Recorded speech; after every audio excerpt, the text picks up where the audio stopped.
நேயர்களுக்கு வணக்கம். இன்னைக்கு தமிழ்நாட்டில் நடந்துட்டு இருக்கக்கூடிய முக்கியமான ஒரு எல்லாத்தையும் உழுக்கக்கூடிய ஒரு பிரச்சனையை பற்றி தான் நம்ம இன்னைக்கு பேச போகிறோம். கள்ளச்சாராய சாவு. கள்ளக்குறிச்சியில் 200க்கும் மேற்பட்ட பொதுமக்கள், ஏழை மக்கள் கள்ளச்சாராயம் குடித்து அதில் 40 பேர் உயிரிழந்திருக்காங்க. 1-2 பேர் இல்லை, 40 பேர் உயிரிழந்திருக்காங்க. 100க்கும் மேற்பட்டவர்கள் ஜிப்மர் ஹாஸ்பிட்டல், பாண்டிச்சேரி, சேலம், விழுப்புரம், கள்ளக்குறிச்சி மாவட்டங்களில் இருக்கக்கூடிய அரசு மருத்துவமனைகளில் ட்ரீட்மெண்ட்டுக்காக அட்மிட் ஆகி ட்ரீட்மெண்ட் போயிட்டுருக்கு. அதில் நிறையா பேர்த்தினுடைய நிலைமை ரொம்ப கவலைக்கிடமாக இருக்கிறது, ரொம்ப வருந்தத்தக்க ஒரு விஷயமா இருக்குது.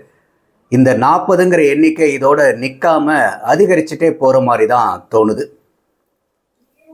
இது முழுக்க முழுக்க தப்பு யார் பேரில் அப்படின்னு பார்க்க போனால், அரசியல்வாதிகள் மேலேயும் சரி, ஆட்சியில் இருக்கக்கூடிய அதிகார வர்க்கம், அதிகாரிகளாக இருக்கட்டும் சரி, இந்த கள்ளச்சாராயம் குடித்த பொதுமக்களும் சரி, இதை கண்டும் காணாமல் இருந்த காவல்துறையும் சரி, எல்லாருமே இதுக்கு சரிசமமான பொறுப்பேற்கணும். இன்னைக்கு நம்ம இதை பார்க்கும்போது வெறும் அரசியல்வாதிகள் மட்டும் இதை தப்பு பண்ணிட்டாங்கங்கிற மாதிரி ஒரு கோணத்தில் பல பேர் இதை பேசிட்டு இருக்கிறத பார்க்க முடியுது.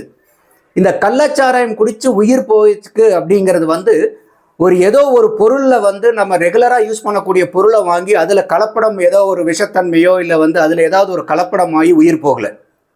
இது கள்ளச்சாராயம். சாராயமே தமிழ்நாட்டில் கிடையாது. டாஸ்மாகில் மட்டும்தான் மது வாங்கி குடிக்க முடியும்.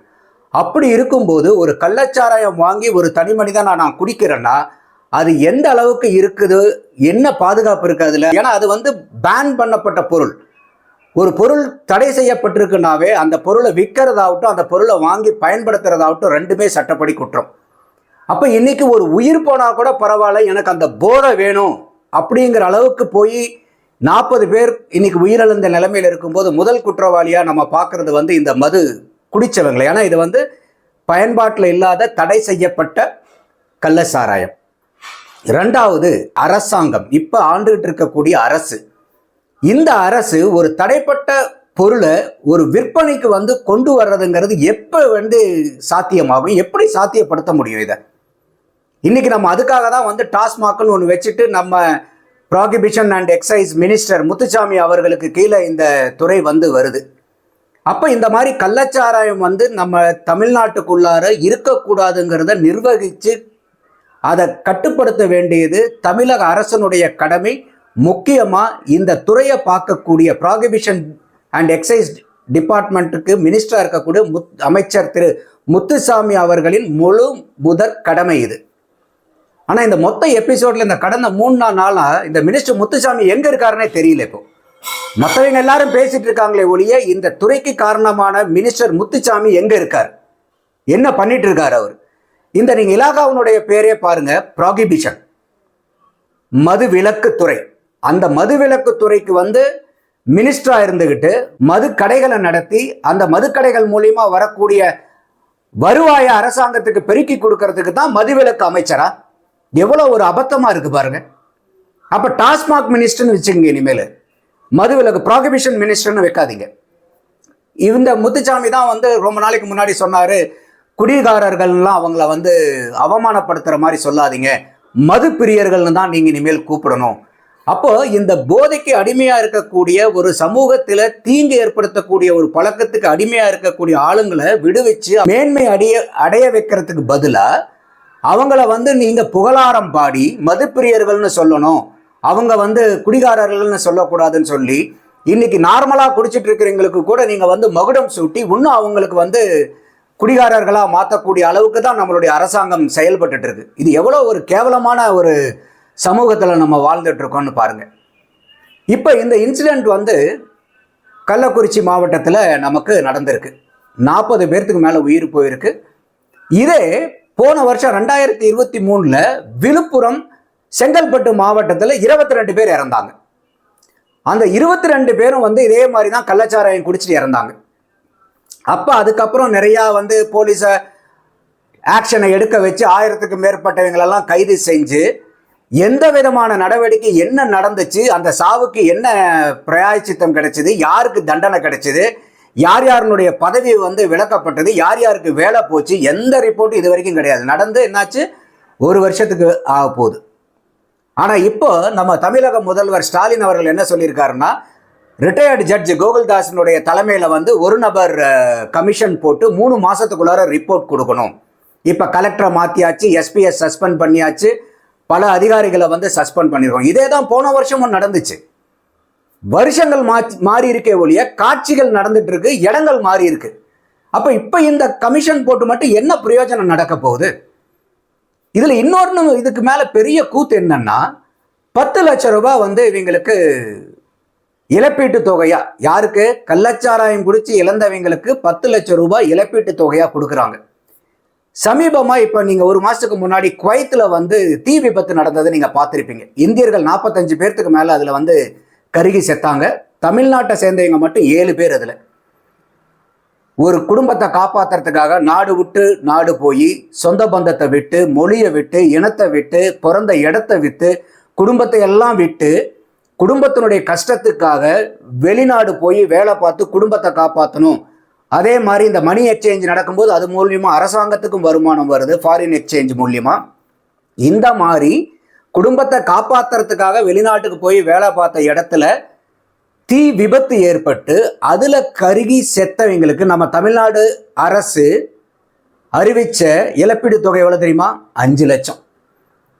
அப்ப தீ விபத்துல கருகி இழந்தவங்களுக்கு 5 லட்சம், கள்ளச்சாராயம் குடிச்சு செத்தவங்களுக்கு 10 லட்சம்.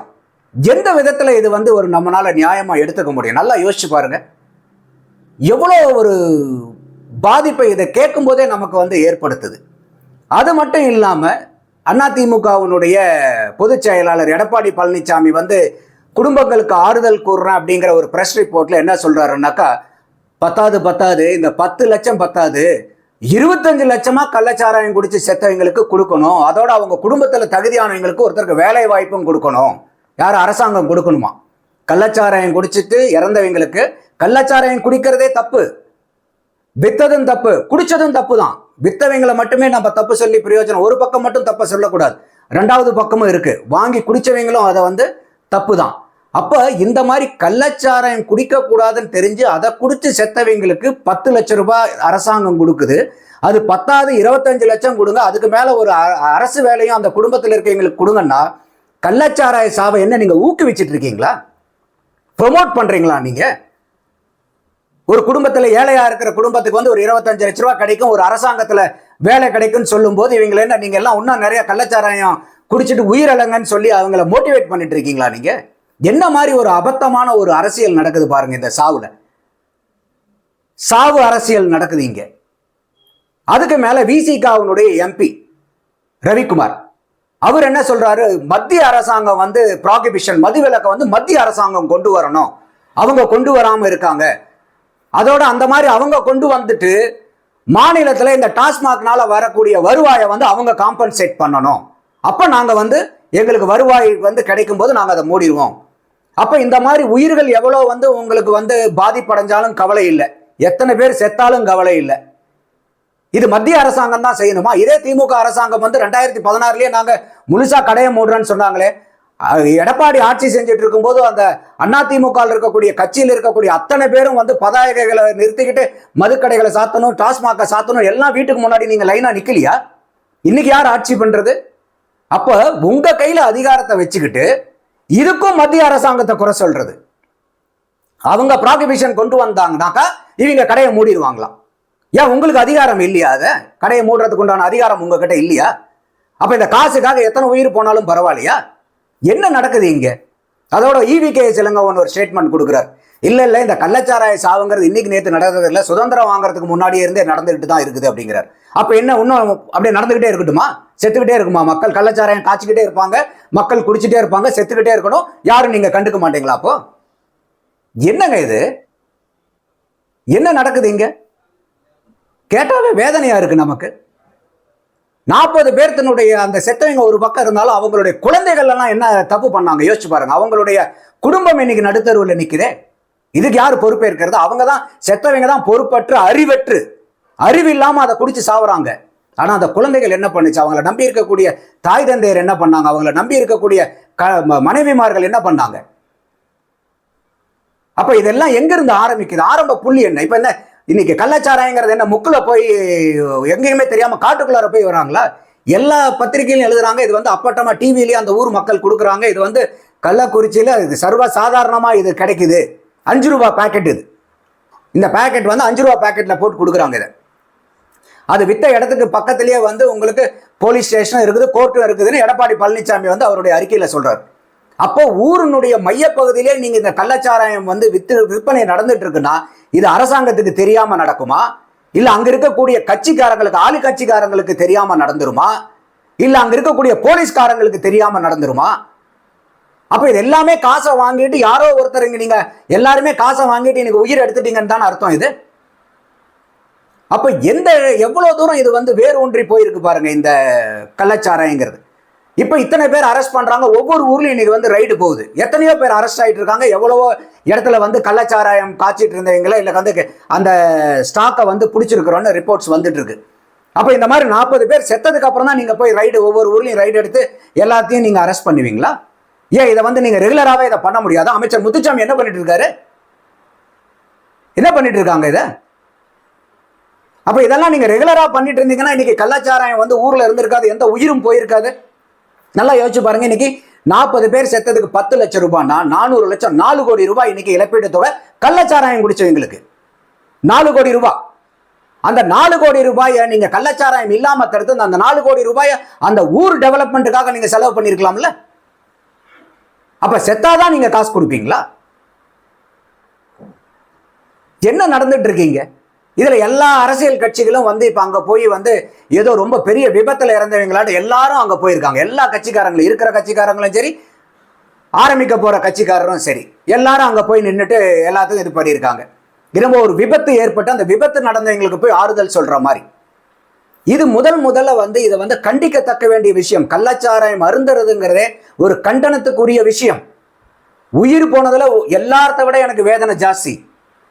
40 உயிர் என்ன, ஒரு உயிர் போனா கூட அந்த உயிர் வந்து உன்னதமானது. உயிர் யாராலையும் திருப்ப கொடுக்க முடியாது. இங்க 10 லட்ச ரூபா, 25 லட்ச ரூபா, 2.5 கோடி என்ன, 2500 கோடி கொடுத்தீங்கன்னா, 25,000 கோடி கொடுத்தீங்கன்னா கூட உங்களால ஒரு உயிர் வாங்கிட்டு வர முடியாது, உயிரை கொடுக்க முடியாது. அப்படி இருக்கிற பட்சத்துல இந்த மாதிரி ஒரு சாவு நடக்கிறதுக்கு காரணமா இருந்தவங்க மது விற்பனை அளவு பண்ணி கள்ளச்சாராயத்தை விற்க விட்ட ஆளுங்க, அதோட கள்ளச்சாராயம்னு தெரிஞ்சு கூட அதை போய் குடிக்கிற ஆளுங்க. குடிக்கிறவங்களுக்கும் இங்க அறிவு இல்லை, அதை விற்க கூடாதுன்னு தடை பண்றவங்களுக்கு இங்க அறிவு இல்லாம இருக்கு. இதுல போய் இன்னைக்கு இந்த செத்ததுக்கு அப்புறம் இந்த சாவு அரசியல் போய் அங்க போய் சாவு வீட்டில் போய் அரசியல் பண்ணிட்டு இருக்கிறது எந்த விதத்தில் நியாயமா இருக்குது?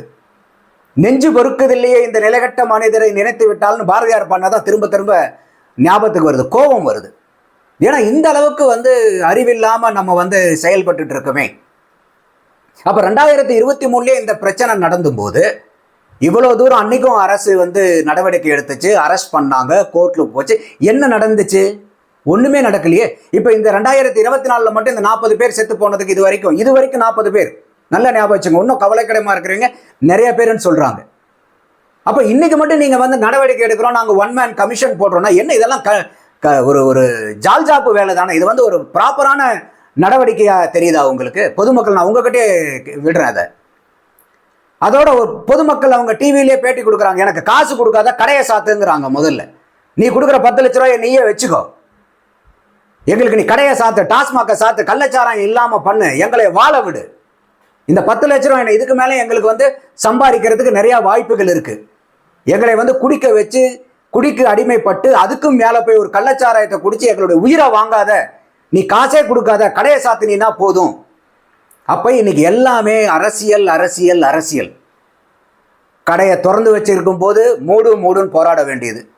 ஆட்சிக்கு வந்ததுக்கு அப்புறம் இல்ல நாங்க அதை மூட முடியாதுன்னு சொல்றது, ஏற்கனவே இருந்தவங்க மூடுன்னு போராடுறது. என்ன இது கேவலமான ஒரு நிலைமையா இருக்கு.